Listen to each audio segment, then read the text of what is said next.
En el Antiguo Testamento tenemos una profecía muy significativa. Es una profecía mesiánica. Se conoce como la profecía de las 70 semanas. Es una profecía extraordinaria porque especifica la fecha exacta en que iba a venir el Señor Jesucristo para ser bautizado por Juan el Bautista. No solamente especificaba la fecha de su bautismo, sino también la fecha de su muerte y la fecha del rechazo final de la nación judía como el instrumento especial de Dios para extender el evangelio al mundo. Es interesante que cuando esa profecía estaba a punto de concluir, cuando ya estaba por iniciarse la última semana de las 70 semanas, Dios levantó a un instrumento especial para decirle al pueblo de Israel que había llegado el momento del cumplimiento final de esa profecía. Y el mensaje de este mensajero especial causó una conmoción entre el pueblo de Israel.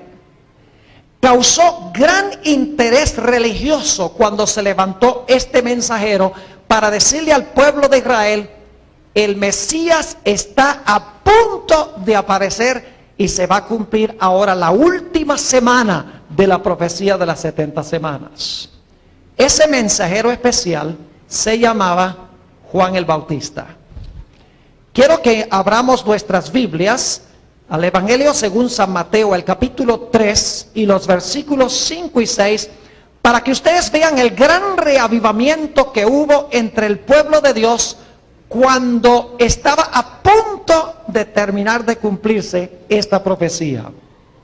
Dice allí en Mateo 3 y el versículo 5: y salía a él, es decir, a Juan el Bautista, Jerusalén y toda Judea y toda la provincia de alrededor del Jordán. Fíjense el interés tan grande que había en el mensaje y en la obra de Juan. Dice: salía a Jerusalén, toda Judea y toda la provincia de alrededor del Jordán, y eran bautizados por él en el Jordán, confesando sus pecados.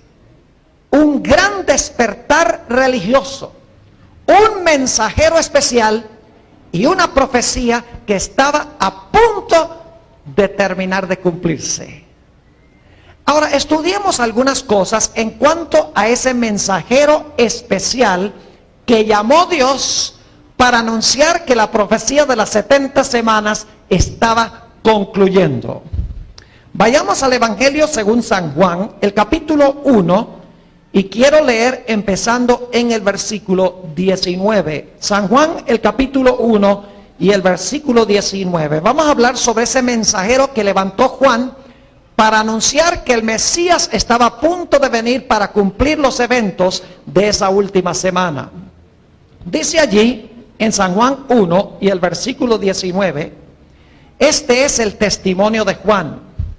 Cuando los judíos enviaron de Jerusalén sacerdotes y levitas para que le preguntasen: ¿tú quién eres? Fíjese la pregunta: ¿tú quién eres? Confesó y no negó, sino confesó: yo no soy el Cristo. Y le preguntaron: ¿qué pues? ¿Eres tú Elías? Dijo: no soy. Y luego noten la pregunta: ¿eres tú el profeta? Y respondió: no. Así que le preguntan a Juan el Bautista, este mensajero: ¿eres tú el profeta? Y Juan dice: no. Vamos a ver en unos momentos que no solo era un profeta, sino que era el mayor de todos los profetas. Pero por ahora notemos que le preguntan si es el profeta y él dice: no. Entonces la pregunta es: ¿quién era Juan? Noten el Evangelio según San Lucas, el capítulo 7 y el versículo 27. San Juan, el capítulo 7 y el versículo 27 identifica quién era Juan. Dice allí: este es de quien está escrito: he aquí, envío mi ¿qué? Muy importante, mi mensajero delante de tu faz, el cual preparará tu camino delante de ti. Le preguntan, ¿eres tú el profeta? No. Entonces, ¿quién era según San Lucas 7 y el versículo 27? Era el mensajero del Señor. La palabra Señor aquí es la misma palabra Jehová en el Antiguo Testamento. Es decir, es el mensajero de Jehová. Ahora, quiero que noten que Juan el Bautista no solamente era profeta, sino que era más que un profeta. Fíjense allí mismo en San Lucas el capítulo 7 y el versículo 26. San Lucas 7 y el versículo 26. Aquí está hablando Jesús. ¿Mas qué salisteis a ver? ¿A un profeta? Sí. ¿Era profeta, sí o no? Sí. Y os digo, más que un profeta. Qué interesante, le preguntan a Juan, ¿eres el profeta? No. Entonces, ¿quién eres? El mensajero del Señor. Pero Jesús dijo que no solo era un profeta, sino que era más que un profeta. Ahora, otro dato interesante en cuanto a Juan el Bautista es lo que encontramos en el Evangelio según San Juan, el capítulo 5 y empezando en el versículo 31. San Juan 5 y el versículo 31. Hay una palabrita que se usa múltiples veces hasta el versículo 33. Dice allí, está hablando Jesús: si yo doy testimonio acerca de mí mismo, mi testimonio no es verdadero. Otro es el que da testimonio acerca de mí. Y sé que el testimonio que da de mí es verdadero. ¿De quién estaba hablando Jesús cuando dijo que uno fue enviado para dar testimonio? Dice en el versículo 33, vosotros enviasteis mensajeros a Juan y él dio, ¿qué cosa? Y él dio testimonio de la verdad. Pregunta, ¿tenía Juan el Bautista el testimonio de Jesucristo?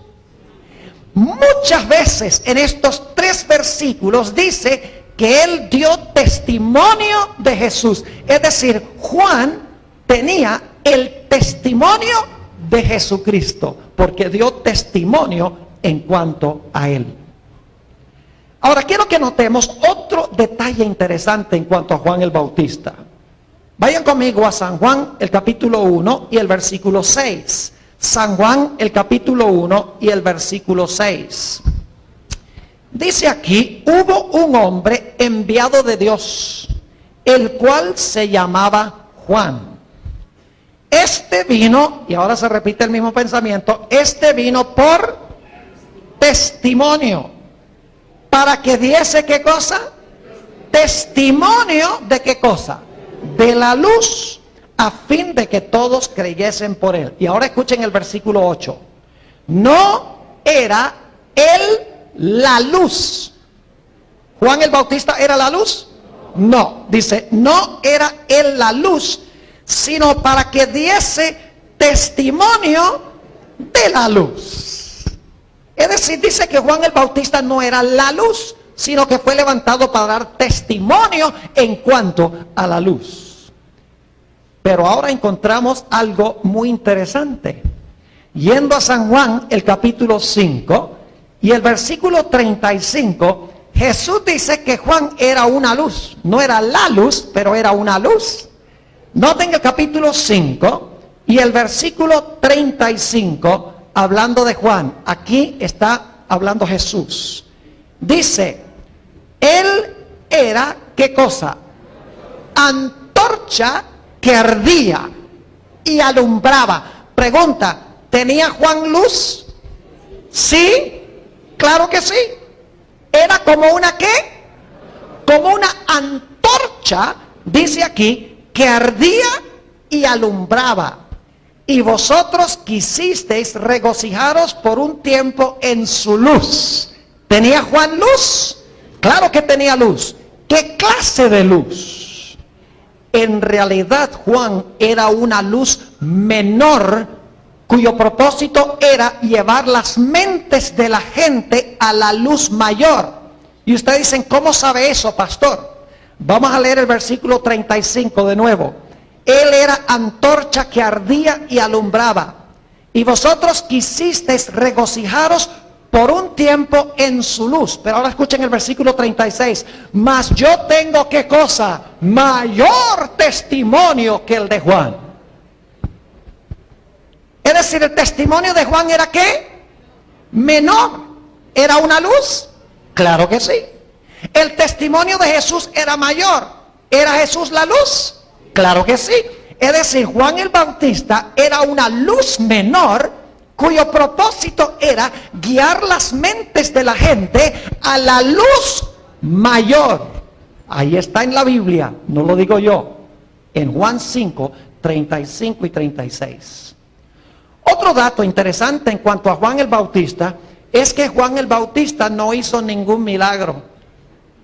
Noten lo que dice en el Evangelio según San Juan, el capítulo 10 y el versículo 41 y 42. San Juan 10 y el versículo 41 y 42. Y muchos venían a él, es decir, a Juan, y decían, Juan, a la verdad, ninguna ¿qué? Ninguna señal hizo.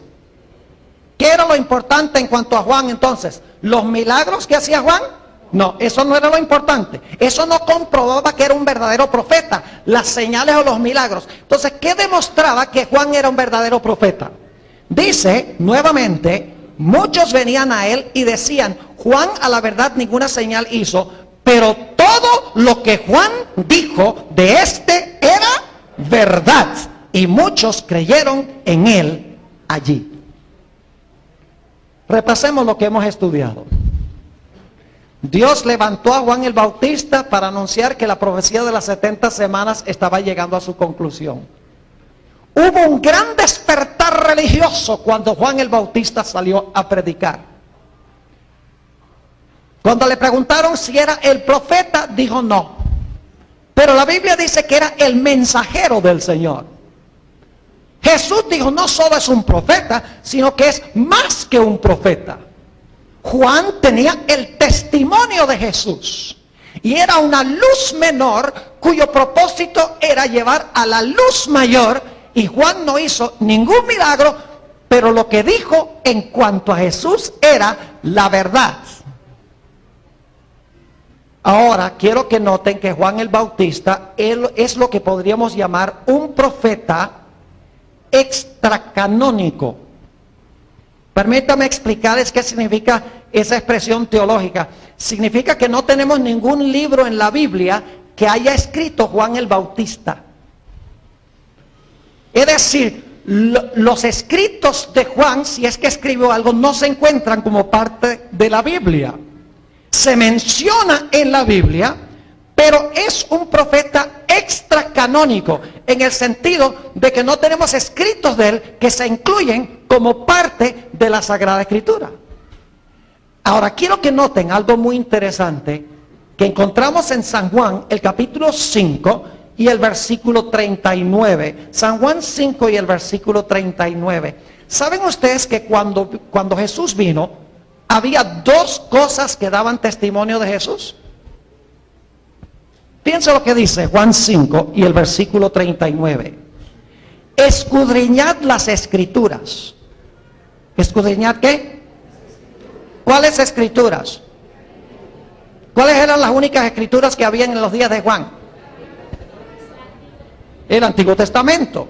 Escudriñad las escrituras, porque a vosotros os parece que en ellas tenéis la vida eterna. Aquí está hablando Jesús, y ahora escuchen bien, dice, y ellas son las que dan ¿qué? Testimonio de mí. ¿Qué daba testimonio de Jesús? Las escrituras. ¿Y qué más daba testimonio de Jesús? Juan el Bautista. ¿Están captando algo interesante aquí? Había dos fuentes que daban testimonio de Jesús: las escrituras y un profeta extracanónico vivo que no tiene ningún escrito en la Biblia. Ahora inmediatamente nos preguntamos, ¿por qué razón es que Dios levantó a Juan el Bautista para dar testimonio de Jesús si las escrituras estaban allí y daban testimonio de Jesús? ¿Me están entendiendo mi pregunta? Yo pregunto algo. ¿Creen ustedes que las escrituras del Antiguo Testamento eran suficientes para que la gente pudiera reconocer al Mesías y aceptarlo? ¿Creen que las escrituras del Antiguo Testamento hubieran sido suficientes? Claro que sí. Decían dónde iba a nacer, cómo iba a hablar, cómo lo iban a odiar, la obra que iba a hacer, que se iba a ser anunciado por una estrella, etcétera. Toda la vida de Jesús estaba profetizada en el Antiguo Testamento. Y con las puras escrituras, la gente podría haber aceptado a Jesús si hubieran leído las escrituras con percepción espiritual. Pero ¿qué pasó con los judíos durante lo que se conoce como el periodo intertestamental? ¿Saben ustedes? El último profeta que escribió en el Antiguo Testamento fue Malaquías. Aproximadamente el año 425 antes de Cristo. Y después de Malaquías hubo un silencio profético rotundo. No hubo profeta hasta que se levantó Juan el Bautista. Más de 450 años Israel sin la voz de un profeta. ¿Y saben lo que pasó durante ese periodo? Penetraron en Israel, entre los judíos, toda clase de doctrinas falsas, toda clase de tradiciones humanas que no se encontraban en las escrituras. Por ejemplo, muchas leyes en cuanto a la observancia del sábado, que no son parte de la Biblia, que los fariseos inventaron. Inventaron lavamientos de manos varias veces, lavamientos de platos y de vasos, etcétera. Es decir, se extraviaron en gran medida de la verdad de Dios como resultado de este periodo de silencio profético. Es decir, ignoraban las escrituras, no veían al Mesías en las escrituras, no veían a Jesús en el Antiguo Testamento. Vayan conmigo a Juan 5 para que vean que esta es la realidad. Juan 5 y el versículo 45. Aquí está hablando Jesús. No penséis que yo voy a acusaros delante del Padre. Hay quien os acusa, Moisés, en quien tenéis vuestra esperanza. ¿Quién acusaba a los judíos de la época de Jesús? Moisés. ¿Y ellos no leían a Moisés, pues? ¿Leían a Moisés? Claro que sí. Pero aquí dice Jesús, Moisés los acusa a ustedes. ¿Por qué razón? Versículo 46. Porque si creyeseis a Moisés, ¿me qué? Me creeríais a mí, porque de mí escribió él. Estaban leyendo el Antiguo Testamento y no entendían que el Antiguo Testamento apuntaba ¿a quién? A Jesús. Y por lo tanto, Dios en su misericordia dice, yo voy a levantar a un profeta ahora. Y ese profeta le va a ayudar a la gente a entender las escrituras. ¿Están conmigo o no están conmigo? Como no entiende las escrituras, yo voy a levantar un profeta para que ese profeta alumbre las escrituras, para que ellos puedan ver en las escrituras a Jesús, al Mesías. Es decir, el propósito por el cual Dios levantó a Juan no fue para traer nueva luz, nuevas doctrinas, nuevas enseñanzas, sino para que él pudiera atraer la atención de la gente a las doctrinas y las enseñanzas que ellos habían ignorado y que no habían comprendido.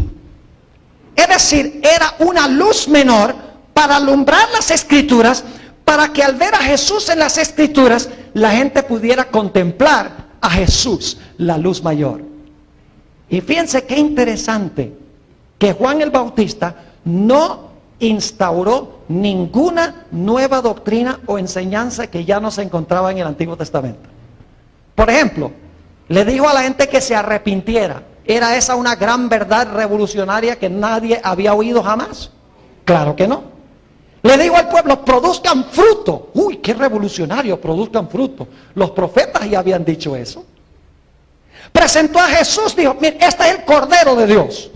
Véanlo ahí, el Cordero de Dios, que quita el pecado del mundo. Cuando Juan dijo eso, inmediatamente la mente de la gente tiene que haber dicho, Cordero, Cordero. Isaías 53.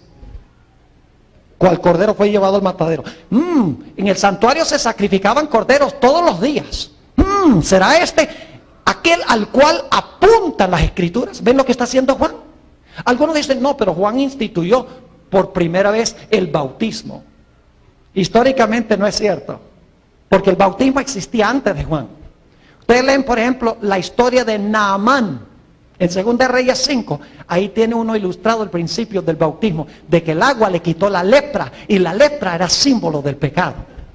Además de eso, se usaba mucho agua en el sistema del Antiguo Testamento para purificar, para limpiar. Es decir, no era ninguna idea revolucionaria de que el agua limpiaba o purificaba. Ya la gente sabía eso. Es decir, Juan el Bautista no trajo ninguna doctrina nueva que la gente ya no conocía, sino que él atrae la atención de la gente a las escrituras, al libro escrito, para que en el libro escrito la gente pueda discernir a quién, para que puedan ver a Jesús. Es decir, las escrituras y Juan, ambos eran luz menores que llevaban a la gente a la luz mayor. Permítame darles una ilustración para que puedan entender lo que estoy diciendo. Yo llevo en mi iglesia casi 11 años de pastor. Y cuando recién llegué allí, a esa iglesia, una noche fui a un cuarto, ahí en el complejo de edificios que tenemos, buscando un cassette específico. Entré allí, nunca había estado en ese cuarto, me habían dicho dónde quedaban los cassettes y dónde quedaban los materiales. Abrí la puerta, entré, estaba completamente oscuro. Y lo primero que uno hace es tratar de conseguir, ¿qué cosa? El switch de la luz. Así que yo, ahí, cuando se me adaptaron los ojos, me puse a mirar, a ver si podía ver el switch de la luz. No lo veía, así que empecé a palpar las paredes para ver si de pronto podía sentir el switch de la luz. Y nada, por más que buscaba, no encontraba el switch de la luz. Así que yo dije, esto es en vano. Así que fui a la oficina, mi oficina, y busqué una linterna. Tenía una linternita en un llavero.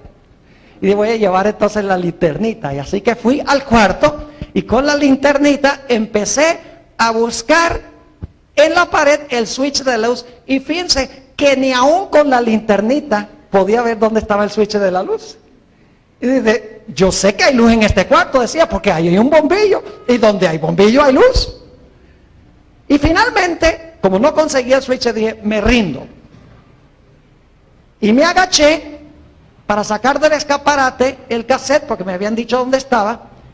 Y cuando abrí la puerta del escaparate, se viró la linterna un poco hacia arriba, y miré hacia arriba, y debajo de un estante de libros estaba el switch de la luz. Yo dije, ¿quién en su sano juicio va a poner un switch de la luz a donde nadie lo puede conseguir? Y claro, lo que hice fue, como la linterna me mostró dónde estaba el switch de la luz, prendí el switch de la luz y ahora había luz en todo el cuarto. Yo pregunto, ¿cuál era el propósito de la linterna? Conseguir la luz mayor. ¿Me están entendiendo? Y así fue con Juan.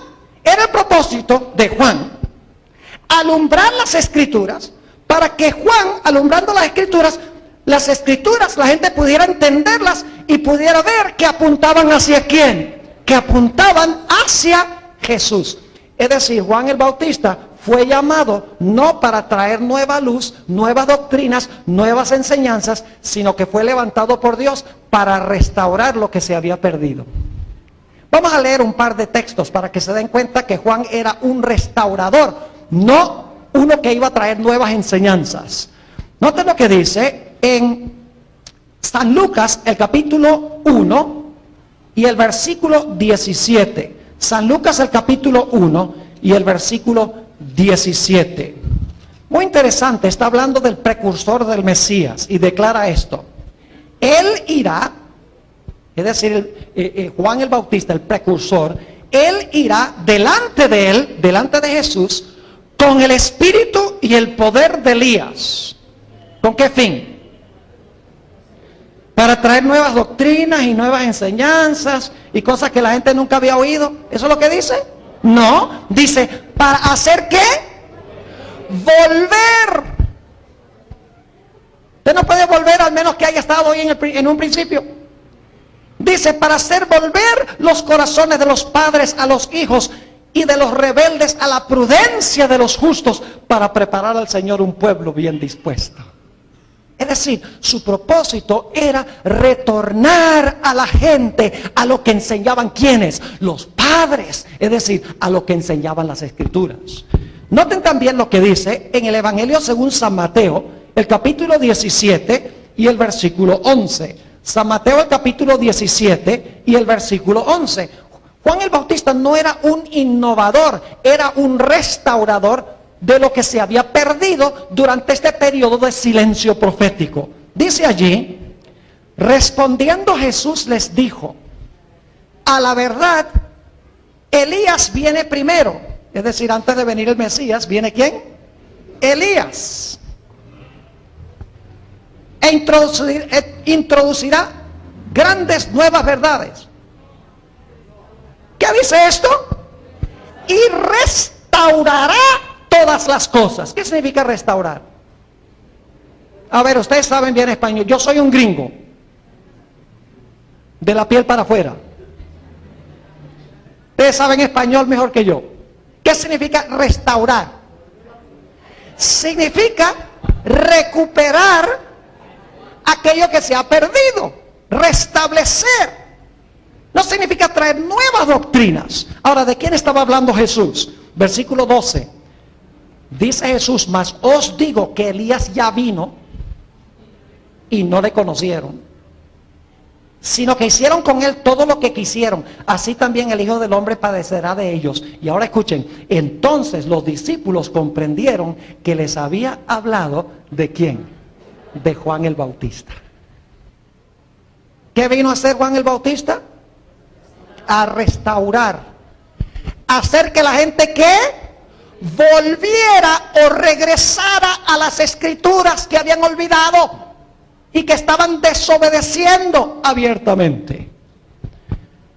Claro, cuando vino Juan todo el mundo lo quería, ¿verdad que sí? Todo el mundo decía, Juan, este es un mensajero de Dios, qué fantástico, qué buen hombre, todo el mundo lo amaba, ¿verdad que sí? Ni se lo crean. Vamos a leer 3 textos del Nuevo Testamento para que vean cómo miraban a Juan.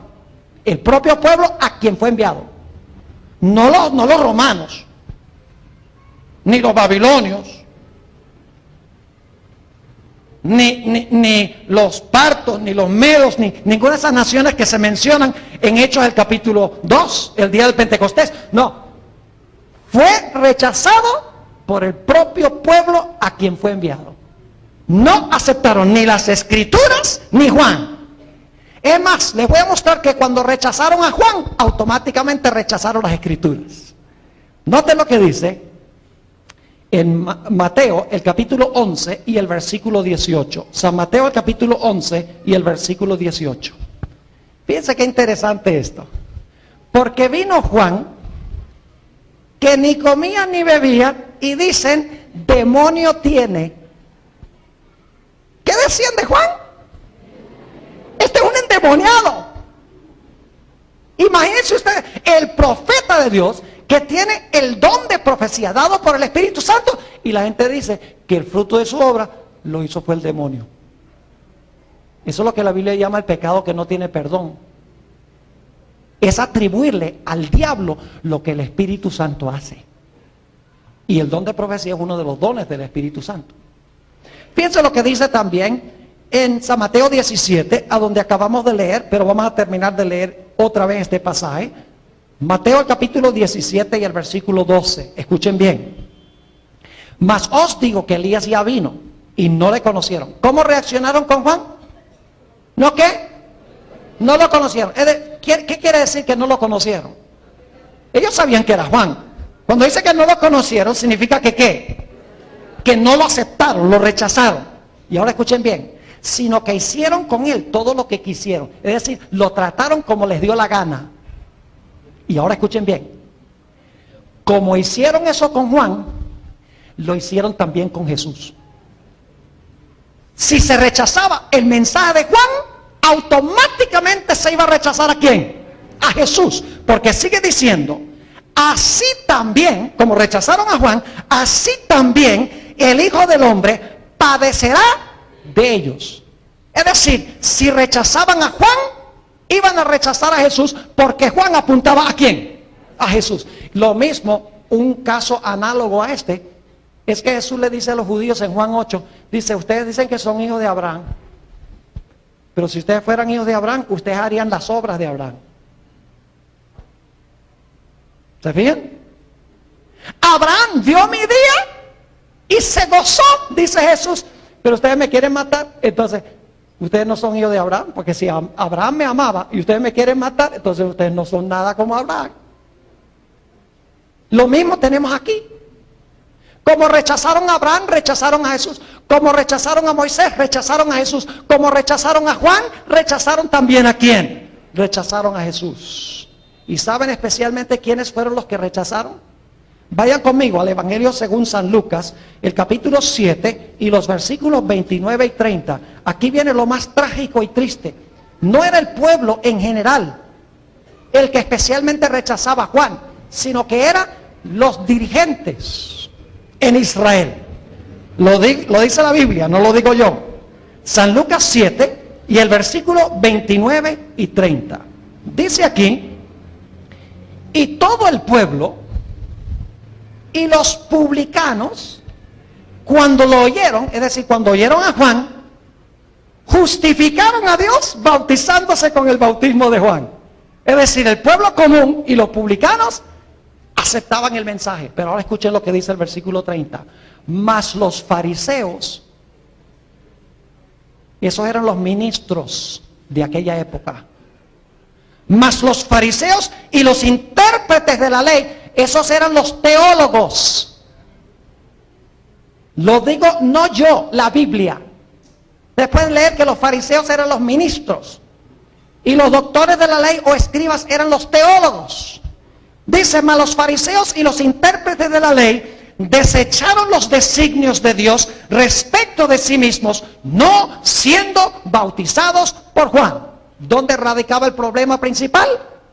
Radicaba con los dirigentes de Israel. Ahora, ¿saben ustedes que Juan no era omnisciente? Juan creció en su conocimiento. No sabía todo desde un comienzo. Les doy un ejemplo. Cuando Juan el Bautista introdujo a Jesús, dijo, he aquí el Cordero de Dios que quita el pecado del mundo. ¿Expresó alguna duda de que Jesús era el Mesías cuando dijo eso? Ni un poquito de duda expresó. Pero un tiempo más adelante, cuando fue a parar a la cárcel, mandó unos discípulos de él a Jesús para preguntarles, ¿eres tú el que estábamos esperando o debemos esperar a otro? ¿Sabe que Juan el Bautista no entendía bien lo que iba a hacer Jesús? Él creía, como los judíos, de que cuando viniera el Mesías iba a derrocar a los romanos e iba a establecer su reino terrenal.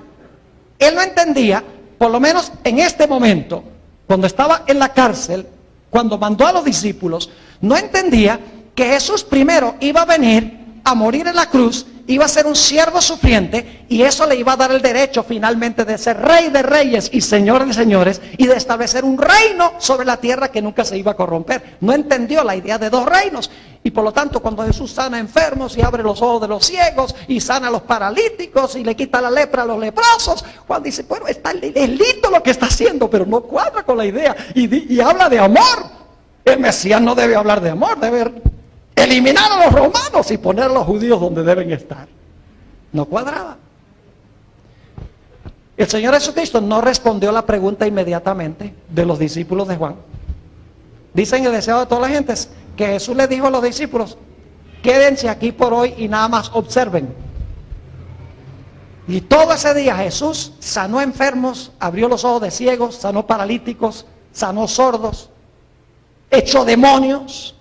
Y al final del día Jesús le dijo a los discípulos de Juan, vayan a ustedes ahora a Juan y díganle lo que han visto.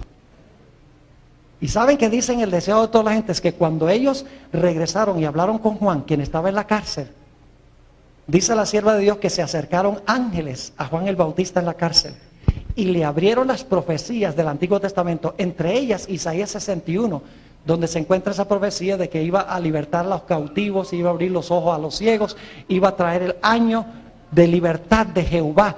Y ahora Juan el Bautista empieza a entender, él dice, ahora sí entiendo que lo que va a haber es un reino de gracia primero y después viene el reino de gloria. Es decir, Juan el Bautista creció en su conocimiento. Los profetas desde un principio no tenían todo el conocimiento de la verdad. Hay que mirar la trayectoria del profeta. ¿No creen eso? Claro que sí. Es decir, Juan el Bautista no era un individuo omnisciente. Tenemos otro ejemplo bíblico, no de Juan, pero ustedes saben, por ejemplo, que el apóstol Pablo dijo en 1 Tesalonicenses 4, que el mismo Señor descenderá con aclamación, con voz de arcángel y con trompeta de Dios. Los muertos en Cristo resucitarán primero, luego nosotros los que vivimos, los que quedamos, seremos arrebatados. Y entonces la gente dijo, el apóstol Pablo está diciendo que va a estar vivo cuando Jesús venga. Y el apóstol Pablo dice, un momentico, tengo que aclarar. Así que en 2 Tesalonicenses 2, el apóstol Pablo dice, no vendrá sin que antes venga la apostasía. Usted no puede quedarse en 1 Tesalonicenses 4. Para saber lo que creyó el profeta, tiene que ir a 2 Tesalonicenses 2. Para captar el cuadro completo del profeta en su crecimiento de conocimiento. Inclusive tenemos el ejemplo de Natán en el Antiguo Testamento, que fue a donde David y le dijo, David, tú vas a construir el templo. Y esa noche se fue Natán y se durmió y Dios le dio un sueño. Le dijo, ¿quién te dijo a ti que David va a construir el templo? Mañana a la mañana te madrugas y vas a donde David y le dices que no va a ser él, sino que va a ser Salomón. Y así fue que fue y corrigió el asunto. Es injusto tomar lo que dijo un profeta al comienzo de su trayectoria y no considerar todo lo que el profeta dijo en el transcurso de su ministerio. Quiero que recuerden eso porque es muy importante. Hemos entonces hablado de Juan el Bautista. Y ustedes dicen, bueno, datos muy interesantes. ¿Por qué trae a colación esto? Porque yo quiero decirles que en estos últimos días Dios ha levantado otro profeta semejante a Juan el Bautista. Con la misma función, con los mismos fines y propósitos. Y sus características son prácticamente idénticas a las características de Juan el Bautista. Ese profeta que Dios ha levantado, ¿se llama quién? Se llama Elena G. de White, quien dicho sea de paso murió en 1915. ¿Cuándo levantó Dios a Elena G. de White? ¿La levantó en medio de un gran despertar religioso? ¿Sí o no? ¿Han oído hablar del movimiento milenista? Donde predicaban hasta 2300 días y el santuario será purificado. Fíjense qué interesante, que el reavivamiento en 1844 tenía que ver con la conclusión de los 2300 días, mientras que el mensaje de Juan tenía que ver con la conclusión de las 70 semanas, que es la primera porción de la misma profecía. ¿Me están captando o no? Juan al final de las 70 semanas, la primera parte de los 2300 días. Cuando llega esa profecía a su final, ahora en medio de un despertar religioso, Dios levanta otro profeta como Juan, para hacer verdad presente esa profecía que se había dado. Ahora, ¿saben algo muy interesante? Cuando le preguntaron a Elena White si era profeta, ¿qué dijo? No. Les voy a leer algunas citas. Mensajes Selectos, tomo 2, página 40. Dice ella, nunca he pretendido ser profetisa. ¿Creen que era profetisa ella? ¿Ustedes creen que era profetisa? Porque algunos toman lo que dice la hermana White y dice, ella misma dice que no era profetisa, que sí que no hay que aceptarla como profeta. Pero lo mismo podemos decir de Juan, porque Juan también dijo que no era. Y Jesús dijo que sí. ¿Me están entendiendo lo que estoy diciendo? Ahora fíjense, nunca he pretendido ser profetisa.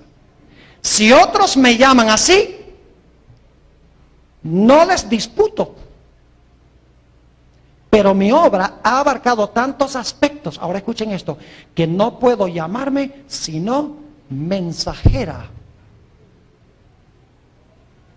Qué interesante. ¿Cómo? ¿Qué nombre se dio? ¿Y qué era Juan? Claro, esto es coincidencia.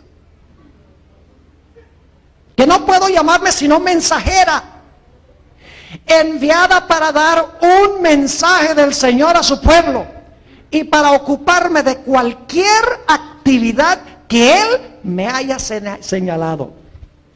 En otra cita, dice la misma autora lo siguiente: algunos han tropezado, esta es la página 36 de Mensajes Selectos, tomo 1. Algunos han tropezado en el hecho de que dije que no pretendía ser profetisa y han preguntado ¿por qué? No he tenido otra pretensión, sino la de que se me ha indicado que soy la mensajera del Señor, que Él me llamó en mi juventud para ser su mensajera, para recibir su palabra y dar un mensaje claro y decidido en el nombre del Señor Jesús. En mi temprana juventud se me preguntó varias veces, ¿es usted profetisa? Siempre he respondido, soy la mensajera del Señor. Sé que muchos me han llamado profetisa, pero no he pretendido ese título. Mi Salvador me declaró que era su mensajera. Ahora, ustedes han notado en nuestro estudio sobre Juan que él era más que un profeta. Fíjense esta cita tan interesante de Mensajes Selectos, tomo 1, página 40. Dice Elena White: durante el discurso, estaba predicando en el tabernáculo de Battle Creek en Michigan, en los Estados Unidos. Durante el discurso dije que no pretendía ser profetisa. Algunos se sorprendieron ante esta declaración. Y como muchos está diciendo de esto, daré una explicación. Otros me han llamado profetisa, pero nunca pretendí ese título. No he sentido que era mi deber designarme así. Y ahora explica por qué. Los que osadamente pretenden que son profetas en este nuestro día, son con frecuencia un oprobio para la causa de Cristo. Y ahora escuchen esto. Mi obra incluye mucho más de lo que significa ese nombre.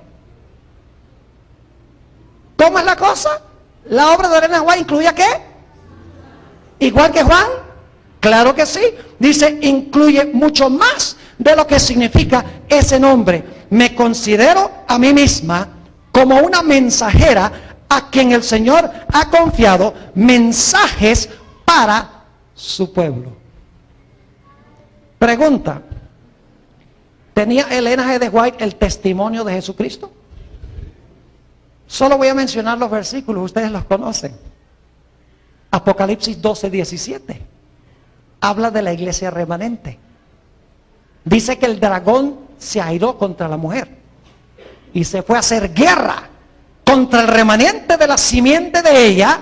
¿Y qué características tienen? Los cuales que guardan los 9 mandamientos de Dios. Ah, muy bien, que guardan los mandamientos de Dios y tienen el testimonio de Jesucristo. ¿Y qué es el testimonio de Jesucristo? Apocalipsis 19:10 dice, el testimonio de Jesucristo es el espíritu de profecía.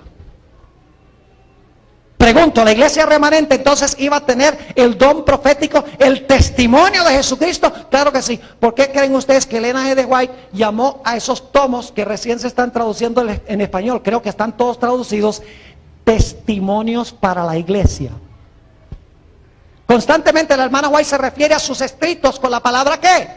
Los testimonios. ¿Por qué razón? Ella está dando testimonio de quién.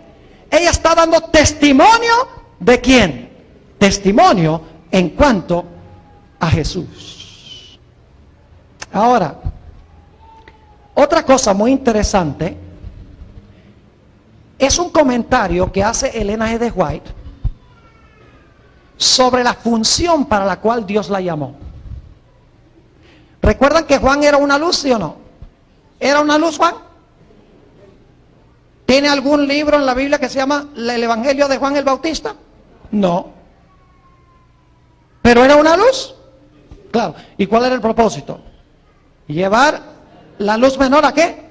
A la luz mayor. Lo leímos en la Biblia. Ahora fíjense lo que dice Elena White en el tomo 3 de Mensajes Selectos, página 30.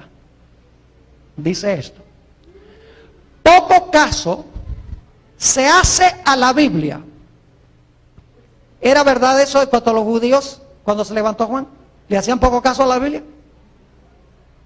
Leían a Moisés y no veían ¿a quién? A Jesús. Dice, y a poco caso se hace a la Biblia. Y por esto, el Señor ha dado una luz menor para guiar a los hombres y a las mujeres ¿a qué? A la luz mayor. Qué interesante. Dios ha llamado ¿qué? A Elena de White para hacer una luz menor para llevar a la gente a la luz ¿qué? Mayor. Ahora aquí viene mi pregunta. ¿Por qué creen ustedes que Dios levantó a Elena de White si ya tenemos la Biblia? A ver, díganme, ¿por qué? ¿Acaso toda la voluntad de Dios no está en la Biblia? ¿Creen ustedes que la Biblia es suficiente para prepararnos para la segunda venida de Jesús? Ahí está todo completo. Entonces, ¿para qué Dios va a levantar a Elena de White? Porque nosotros no hemos seguido lo que dicen las Escrituras. No hemos obedecido lo que dice la palabra escrita. Y por lo tanto Dios dice, les voy a dar una ayudadita. Y si no les gusta eso, no van a querer a Juan el Bautista. Porque Juan el Bautista también, ellos tenían las Escrituras. Y toda la verdad de Dios podían saber las Escrituras. Pero las ignoraban, no las entendían. Dios dice, les voy a echar una ayuda. Voy a levantar a Juan, un profeta que no tiene ningún libro en la Biblia, para que les explique las Escrituras y puedan entenderlas y ver a Jesús. Lo mismo sucede con Elena White.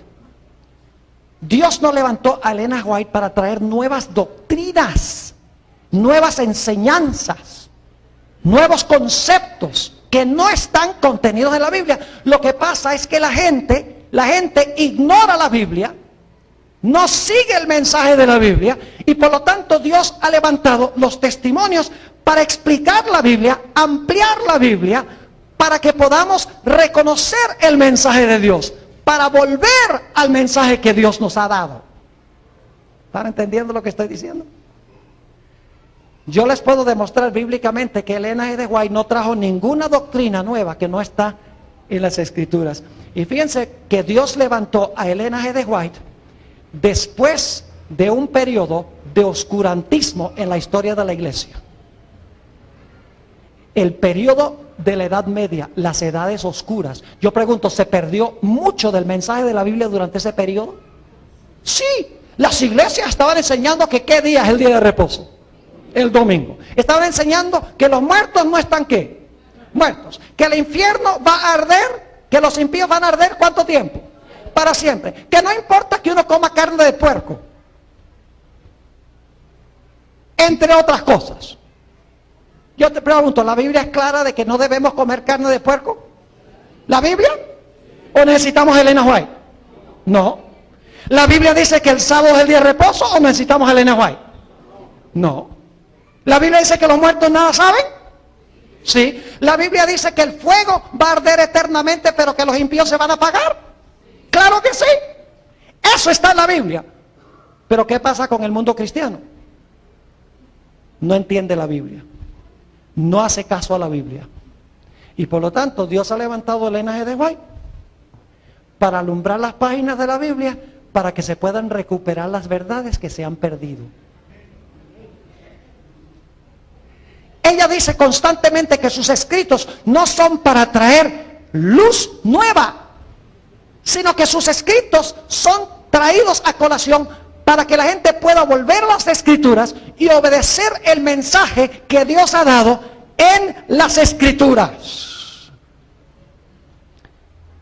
¿Saben que alguien acusó a Elena de White? Dijo, no, tú no puedes ser un verdadero profeta porque tú no haces milagros. Déjenme leerles la cita. Mensajes Selectos, tomo 2, página 61. No hay nada nuevo debajo del sol, ¿verdad que no? Dice, Algunos declaran que no creen en la obra que el Señor me ha encomendado porque, según dicen, la señora Elena de G. de White no realiza milagros. Lo mismo dijeron de Juan. Ahora escuchen. Pero aquellos que esperan que ocurran milagros como una señal de dirección divina están en grave peligro de ser engañados. ¿Han visto ustedes el paralelo tan impresionante entre Juan el Bautista y Elena White? Esto no es coincidencia, no es un accidente. No es que ella lo premeditó de esa manera. Dios ha llamado a Elena de White para preparar a un pueblo para la segunda venida, como Juan el Bautista fue llamado para preparar al pueblo de Dios para la primera venida del Señor Jesús. Y claro, hoy en día todo el mundo ama a la hermana Elena de White. En la iglesia adventista todos, ay, gloria a Dios, qué linda mujercita esa Elena de White. Cómo escribió de lindo. Y nos gusta tanto lo que dice, cómo debemos manejar la familia y cómo debemos manejar la obra y cómo debemos devolver el diezmo, porque ella dice que el diezmo es estrictamente para pagar a los pastores. Ella dice que el diezmo es estrictamente para pagar a los pastores. Uy, esa es nueva luz. ¿Es nueva luz? No. Porque el número 18 dice que debía traer los diezmos para remunerar al sacerdocio. Y el apóstol Pablo dice que los que vivían del altar participan.